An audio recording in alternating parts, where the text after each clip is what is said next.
السلام علیکم ورحمۃ اللہ وبرکاتہ نحمده ونصلي على رسوله الكريم اما بعد فاعوذ بالله من الشيطان الرجيم رب اشرح لي صدري ويسر لي امري واحلل عقدة من لساني يفقهوا قولي۔ سورہ بقرہ کی آیت نمبر آج 43 ہے۔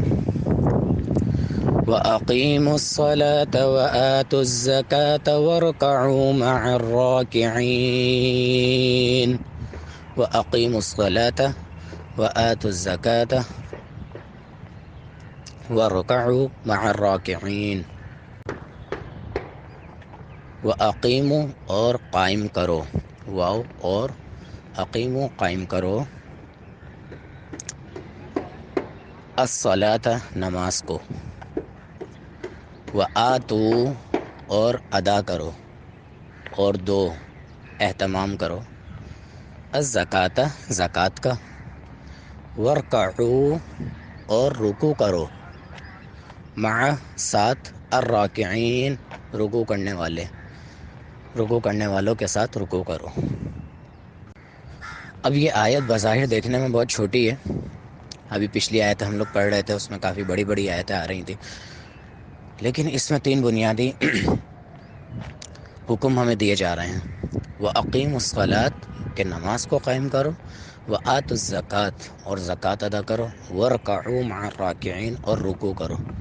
صرف ان 3 باتوں پر یہ آیت ختم ہو رہی ہے، لیکن اگر اس کی تشریح اور تفسیر میں جائیں، انتہائی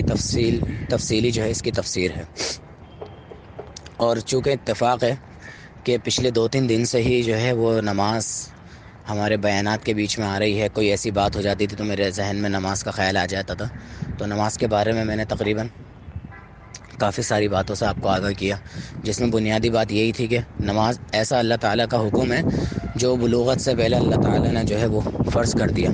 اس کے علاوہ کوئی ایسا عمل نہیں ہے جو انسان کا 7 سال کی عمر میں فرض ہو جائے۔ اس کی کیا وجوہات تھیں وہ بھی میں نے بتائی تھیں،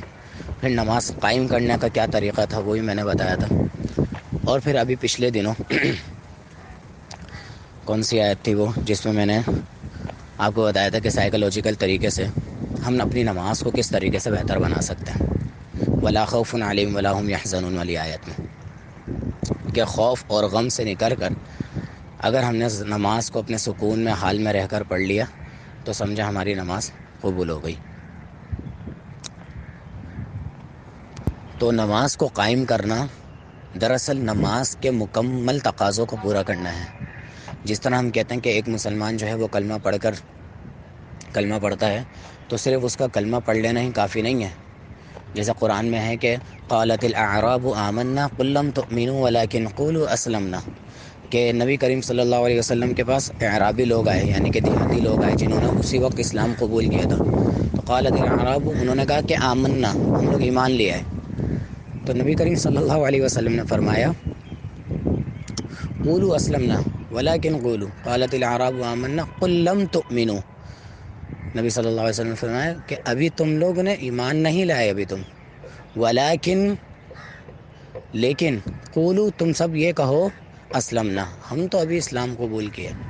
یعنی کہ اسلام میں اور ایمان میں، یعنی کہ مسلم میں اور مومن میں بنیادی جو فرق ہے وہ اعمال کی بنا پر ہے۔ انسان نے کلمہ پڑھ لیا، اب اس کے بعد جب وہ اس کے تقاضوں کو عملی طور پر اس کے سارے کاموں کو ادا کرے گا تو پھر اس کے اندر ایمان پیدا ہوگا۔ تو بالکل اسی طریقے سے نماز، جس طرح کلمے کے پورے تقاضوں کو پورا کرنا مسلمان ہونا ہے، اسی طرح نماز کو قائم کرنا صرف نماز پڑھنا نہیں ہے، بلکہ اس کے سارے تقاضوں کو، اس میں بنیادی چیز کیا ہے؟ قرآن کی آیت سے ہم دلیل لیتے ہیں، ان الصلاۃ کانت علی المؤمنین کتابا موقوتا، کہ نماز کو اللہ تعالی نے اوقات میں فرض کیا ہے، اپنی مرضی سے ہم نے نہیں پڑھنی، یعنی کہ ایسا نہیں کہا کہ دن میں 5 نمازیں پڑھ لینا، ٹھیک ہے، پورا دن میں اب ہم کسی بھی وقت پڑھ لیتے، نہیں، ان کے اوقات بھی باقاعدہ شریعت نے مختص کیے ہیں، مقرر کیے ہیں، اور پھر ان اوقات میں نماز پڑھنے کا حکم دیا ہے، اور اس وقت سے بے وقت ہو جائے نماز تو پھر قضا ہو جاتی ہے، اور اگر اسی کو ہم ریگولیرٹی بنا لیں، روزانہ ہی فجر دیر سے پڑھ رہے ہیں، روزانہ ہی عشاء جو ہے وہ دیر سے پڑھ رہے ہیں، روزانہ ہی ہماری ظہر کی نماز نکل رہی ہے، تو پھر اس حد تک علماء کرام نے لکھا ہے کہ وہ شخص کی نماز پھر نماز ہی نہیں ہوتی اگر اس نے عادت بنا لیا۔ تو اس اعتبار سے نماز کے تمام تقاضوں کو، اس میں پہلا تقاضا اس کی وقت کی پابندی ہے۔ دوسرا تقاضا کیا ہے؟ پاک صاف ہونا کہ وقت پر آپ نماز تو پڑھ رہے ہیں لیکن مکمل طور پر اس کے لیے پاکی ہونا ضروری ہے، وضو کے اعتبار سے، غسل کے اعتبار سے، جگہ کے اعتبار سے، جگہ کا پاک ہونا اور بدن کا پاک ہونا۔ پھر اس کے بعد ایک بہت ہی بنیادی چیز پاک ہونا بہت ضروری ہے۔ کیا ہے وہ؟ وہ ہے آپ کی نیت۔ آپ کی نیت، آپ کا نیت کا خالص ہونا بہت ضروری ہے، نیت کا پاک ہونا بہت ضروری ہے۔ نیت اگر خالص نہیں ہے تو ہر چیز پاک ہو جائے، ہر چیز وقت پر ہو جائے، لیکن اس کا کوئی فائدہ نہیں ہے۔ تو نماز کے لیے نیت کا، جگہ کا، بدن کا پاک ہونا، وقت کا مقرر ہونا، اور پھر تیسری اور سب سے اہم چیز سنت طریقہ۔ سنت طریقے پہ نماز ہونی چاہیے۔ لیکن سنت کہتے ہیں دو چیزوں کا نام ہے سنت، ایک ہے سنت کام اور ایک ہے سنت طریقہ۔ بنیادی طور پر ذرا غور سے سمجھ لیں، ایک ہے سنت کام، ایک ہے سنت طریقہ۔ اب شادی ہے، سنت کام ہے جی، بالکل انسان کر رہا ہے، لیکن اگر اس کو سنت طریقے سے نہیں کر رہا تو پھر وہ شادی، اس کی پھر شادی نہیں ہوگی، کیونکہ شادی تو ہر مذہب میں ہوتی ہے، ہندوؤں میں بھی ہوتی ہے، عیسائیوں میں بھی ہوتی ہے، یہودیوں میں بھی، لیکن وہ لوگ طریقہ کون سا اپناتے ہیں؟ وہ لوگ وہ طریقہ ہی نہیں اپناتے جو قرآن اور حدیث میں بیان ہوا ہے، ٹھیک ہے؟ لیکن مسلمان جو ہے وہ طریقہ اپناتے ہیں جو حدیث میں بیان ہوا ہے، چند الفاظ بولنے ہوتے ہیں، اس کے بعد ایک حرام چیز حلال ہو جاتی ہے۔ تو اسی طریقے سے نماز بھی ہے ہماری، کہ ہم نماز تو پڑھ رہے ہیں لیکن اس طریقے پہ اگر ہم نہیں پڑھ رہے جو نبی کریم صلی اللہ علیہ وسلم نے فرمایا تو پھر ہماری نماز ہی نہیں ہے۔ اور حدیث کے کیا الفاظ ہیں؟ صلو کما رأیتمونی اصلی، نبی صلی اللہ علیہ وسلم نے فرمایا کہ صلو، نماز پڑھو، کما، اس طریقے سے، رأیتمونی، جس طرح مجھے دیکھتے ہو، اصلی، نماز پڑھتے ہوئے، جس طرح تم مجھے نماز پڑھتے ہوئے دیکھتے ہو اسی طریقے سے تم نے نماز پڑھنی ہے۔ اور وہ طریقہ ہمیں کہاں ملے گا؟ احادیث میں، وہ بھی صحیح حدیث میں، جو بنیادی طور پر صحت کے اعتبار سے صحیح ہوں۔ تو یہ نماز کا ٹاپک اس قدر طویل ٹاپک ہے کہ اگر ہم اس پر گھنٹوں بھی ڈسکشن کریں اور اس کو سمجھنے کے لیے بیٹھیں تو وقت کم ہو جائے گا، لیکن بات طویل رہے گی۔ تو یہ تو تھیں بنیادی چیزیں۔ اب اس کے بعد آ جائیں نماز کی فرضیت پر۔ جس نماز ہم پہ کس قدر فرض ہے؟ بنیادی طور پر اسی طریقے سے زکوٰۃ فرض ہے۔ ایک واضح حدیث آپ نے سنی ہوئی ہوگی، اور یہ میں اپنی بات سے نہیں کہہ رہا بلکہ شریعت کے قانون کے مطابق،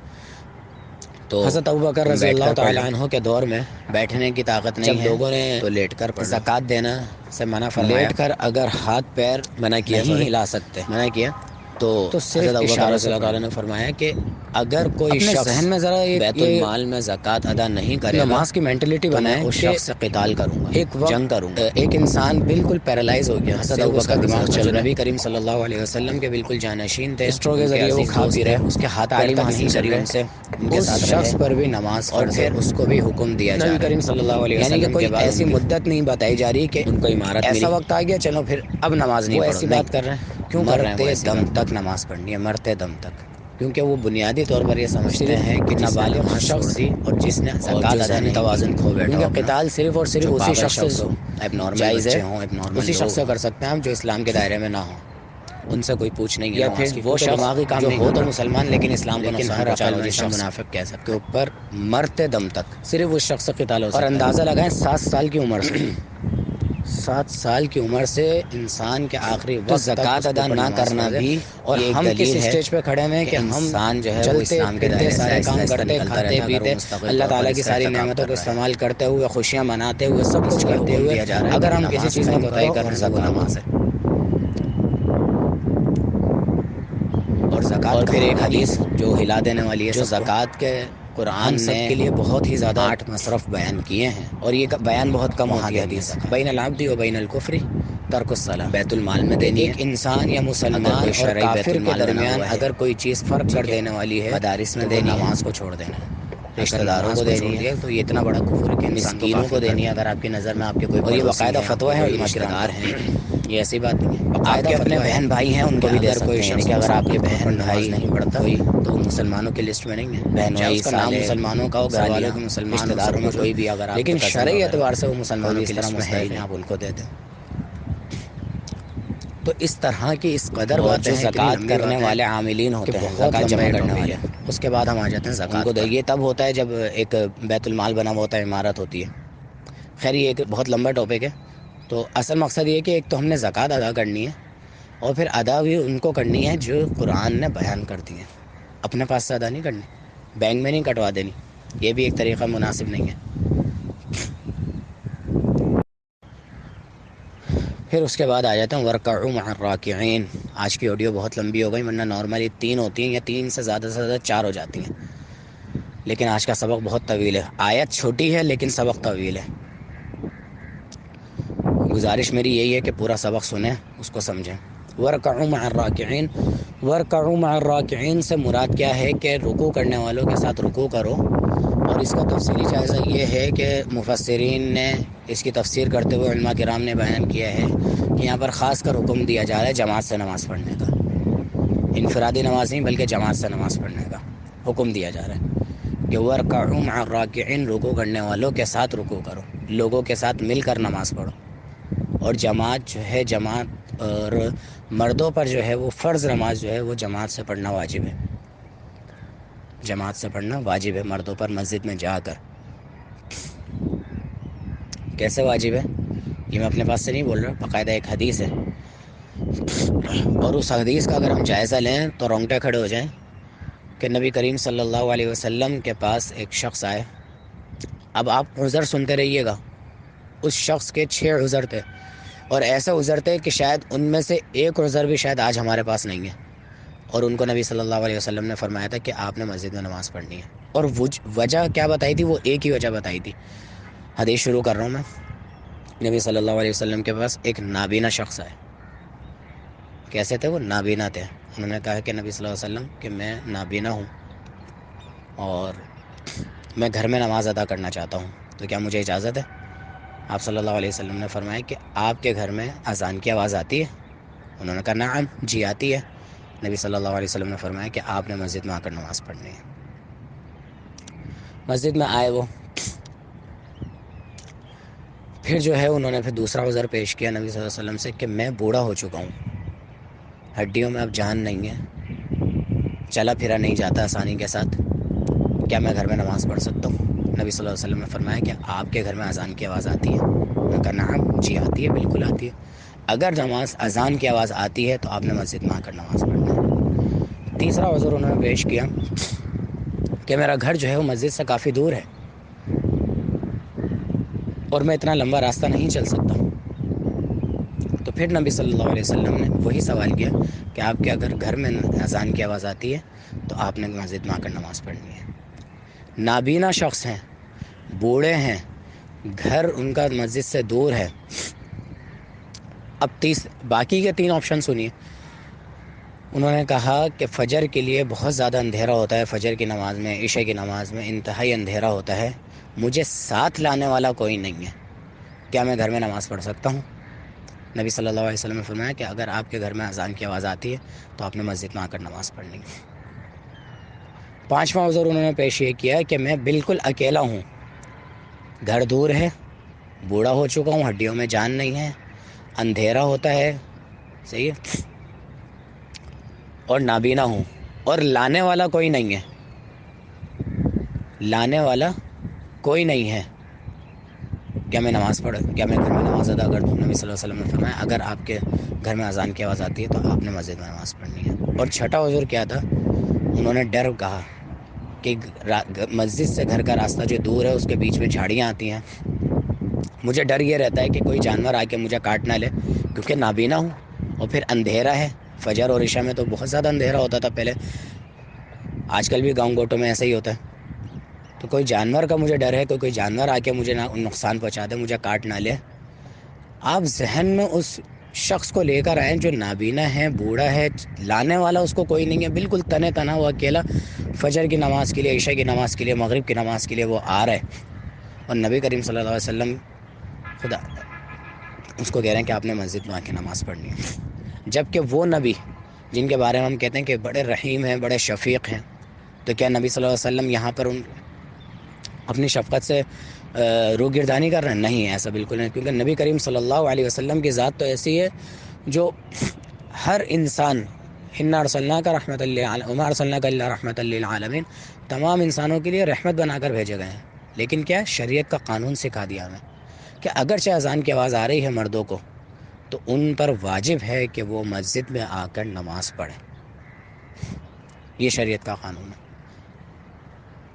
اچھا، ایک بات یہاں پر گرامر کی تھوڑی سی سمجھ لیجئے، یہاں پر آیا ہے وَأَقِیمُوا الصَّلَاةَ وَأَقِیمُوا الصَّلَاةَ وَآتُوا الزَّکَاةَ،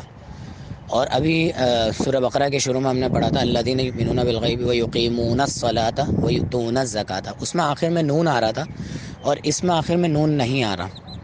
تو جہاں پر نون آ جاتا ہے آخر میں تو وہاں پر الفاظ کا ترجمہ ہوتا ہے کہ وہ قائم کرتے ہیں نماز کو، یا یہاں پر یہ ہوتا ہے کہ وہ آتون الزکاۃ، تو وہ ادا کرتے ہیں زکوٰۃ کو، لیکن یہاں پر آ رہا ہے وَأَقِیمُوا الصَّلَاةَ، نون ہٹ گیا، واو پر جملہ ختم ہو رہا ہے، تو یہاں پر حکمیہ جملہ ہے یہ، ٹھیک ہے، اس کا معنی ہوگا کہ تم نماز پڑھو، تم زکوٰۃ دو، اور یہاں ہو جاتا اگر وَأَقِیمُوا الصَّلَاةَ تو ترجمہ ہوتا نماز قائم کرتے ہیں، بالکل اسی طرح جیسے انگلش میں ہم لوگ جو ہے وہ ورب کو جو ہم شروع میں لے آتے ہیں تو وہ حکمیہ جملہ بن جاتا ہے، اور ورب اگر بیچ میں آتا ہے تو وہ نارمل سینٹینس ہوتا ہے، جیسے کسی کو اگر ہم بولتے ہیں کہ یو کین ڈو اٹ، کہ تم یہ کر سکتے ہو،